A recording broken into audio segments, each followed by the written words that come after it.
Good afternoon, card community. It is RJ, and it is time for the Sunday Trivia Recap.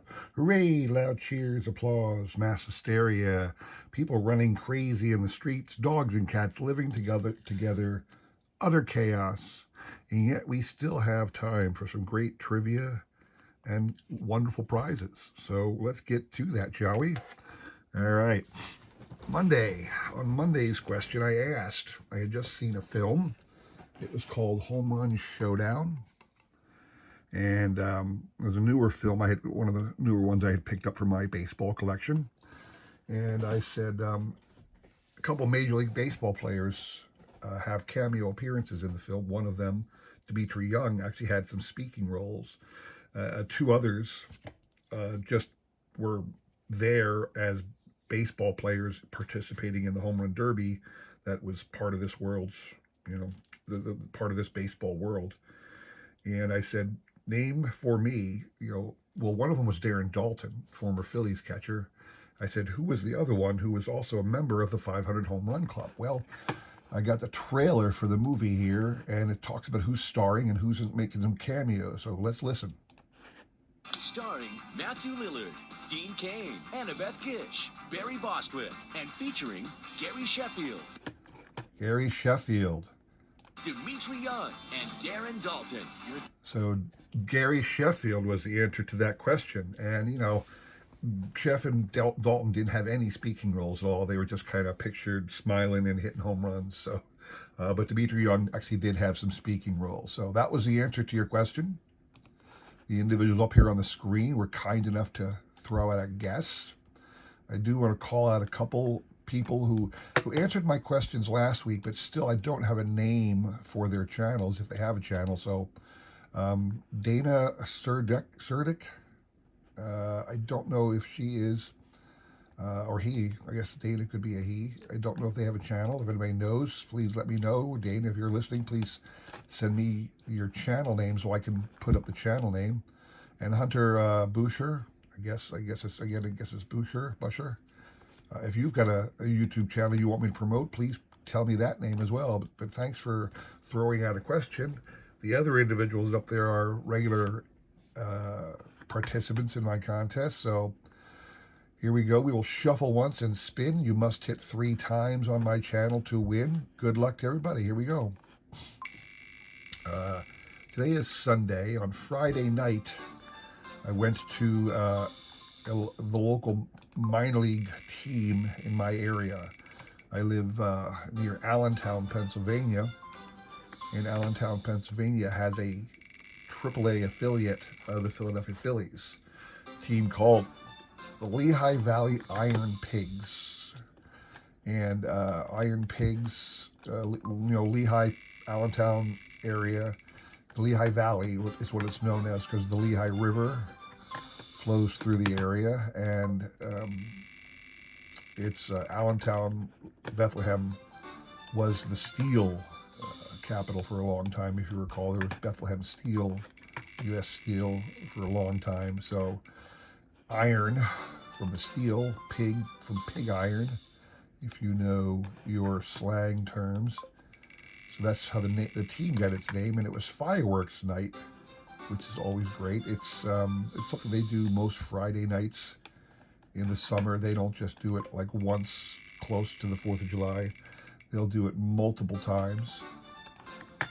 During the summer, spring, summer season, they will launch fireworks on Friday nights. So I was able to get sit in for a fireworks display.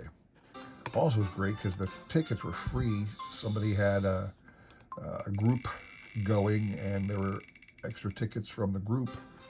So my wife and I were able to take 2 of our daughters.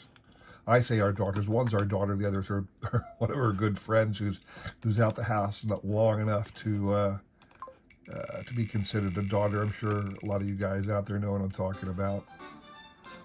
But anyway, so we're there enjoying their times, and every once in a while I'm watching the game, and suddenly the announcer calls out, "Oh, that pitch was challenged." Is that 3 for Adam? I thought it was 3. No, it's only 2. That pitch was challenged. And I was like, what do you mean the pitch was challenged? And the next thing you know, on the jumbotron, they show the strike zone and the pitch and where it crossed the zone, and they would overturn the umpire's ball and strike decision. And I was like, what the heck is this? I've never heard of this before in my life. What is going on? So I had to, investigate. Is that Lisa Z's third? Or is that, nope, just two for a lot of people got two now. A lot of people on the board with two. I had to investigate and figure out what the heck I was looking at. That's three for Shaw. Okay, I forgot to show you guys what you're getting, but it's this great Donruss card from Panini, Panini Chronicles. This is an insert set called, or parallel, I should say, called Clearly Donruss, because it's got the acetate border on the image. So it's the Bryce Harper version of this from 2021 Panini Chronicles. So congrats to the guys up north. You'll be getting that great card. I'll finish my story in a second.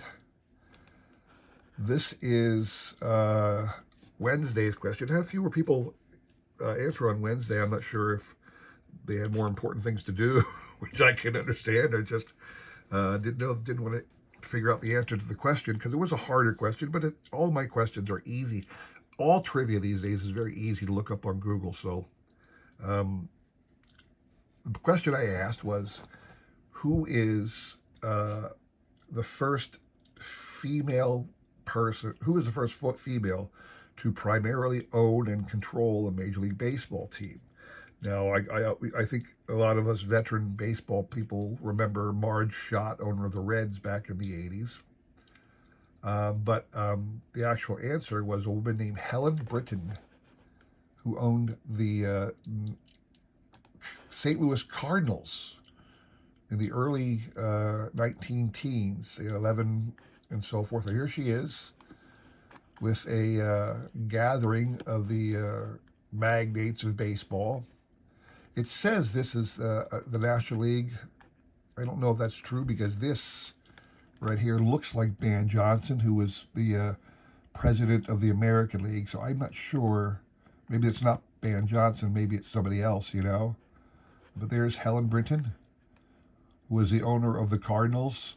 Let's see, 1, 2, 3, 4, 5, 6, 7. There's only 7 people in the picture, although there looks like a hand right here, somebody who got cropped out because there were 8 teams. Interesting that they all got a seat and they made her stand in the background. I think that's a very interesting thing. But anyway, where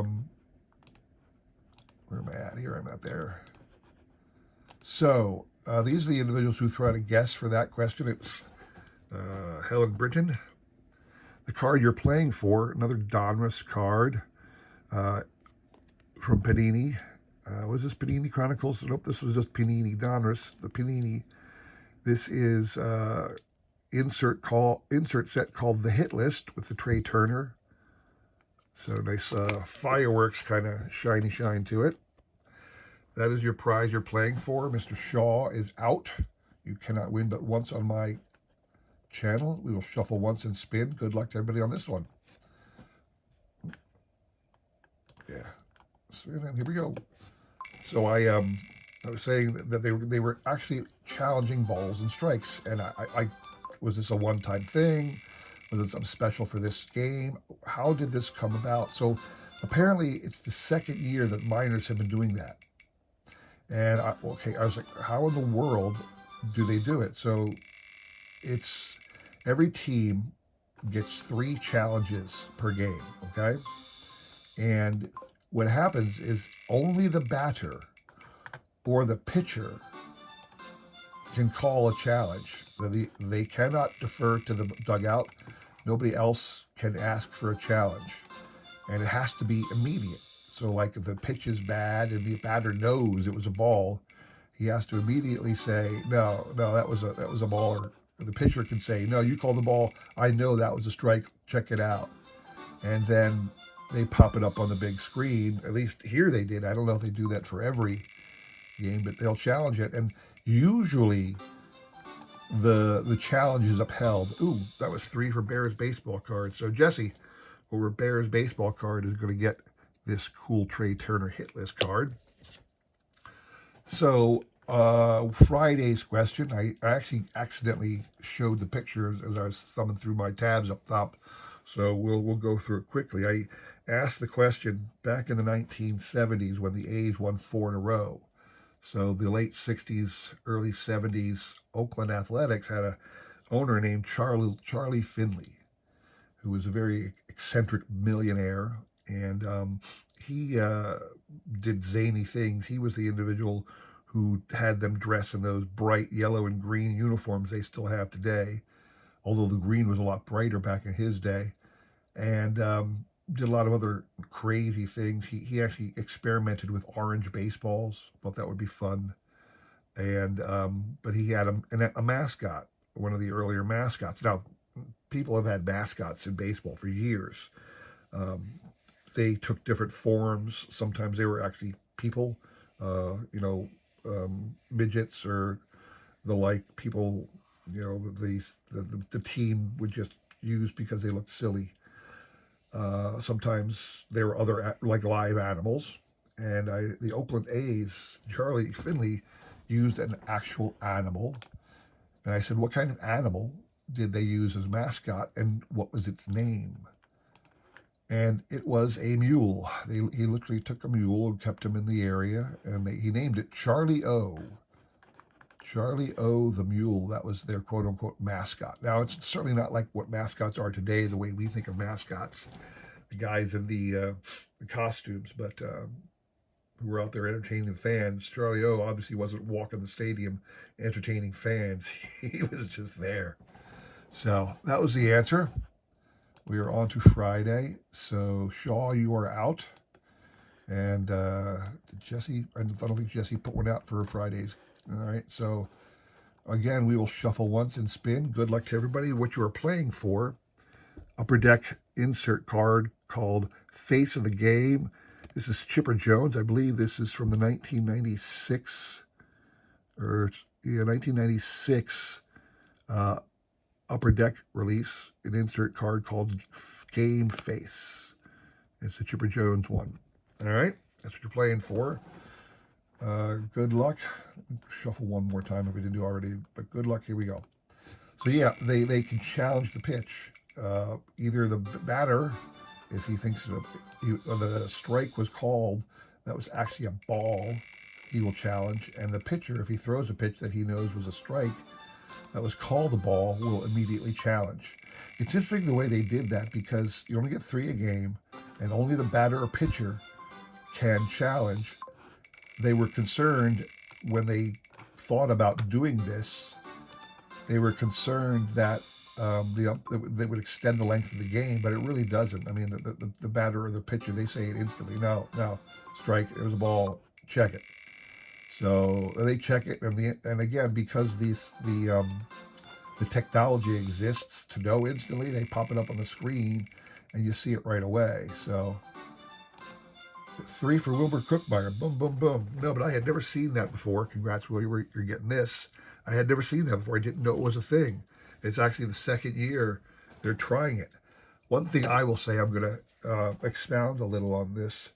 I believe that the technology exists now that umpires should be have something on their person that the technology tells them it was a strike and they don't have to guess anymore.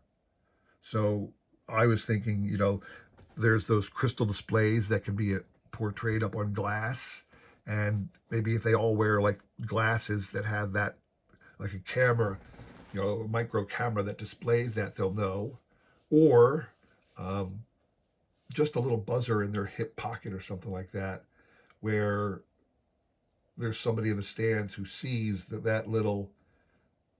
framed strike zone, and they can tell the ball goes through there and it turns red or something for a strike or blue for a ball, and just buzz the umpire, or even whisper in his ear, tell the umpire right away, strike. So the umpire just hears the call and knows. I mean, we got the pitching thing now where the pitcher and the batter communicate with electronic, and the catcher calls the sign with a little code that whispers in the pitcher's ear. The same thing could be said for the umpire. Somebody just tell them, that was a strike, that was a ball, and they know instantly. That doesn't take any time at all. I don't know why they don't do something like that and completely take the issue of balls and strikes off the table going forward. It's not that hard with today's technology. So, anyway, that's all I had to expound on today. I do want to take a moment and say Happy Father's Day to all the fathers out there. I am enjoying a day of nothing but baseball cards today. Well, I shouldn't say that. I'm sure I'll be doing other things, but taking my time to relax and enjoy the day. So happy Father's Day to all the fathers out there. Hopefully we're doing good jobs raising our kids, you know? So thanks for watching. Please consider subscribing, commenting, and all that jazz. Come back again next week. We got more trivia and great prizes for you then, all right? Appreciate you tuning in. Have a great week. Take care.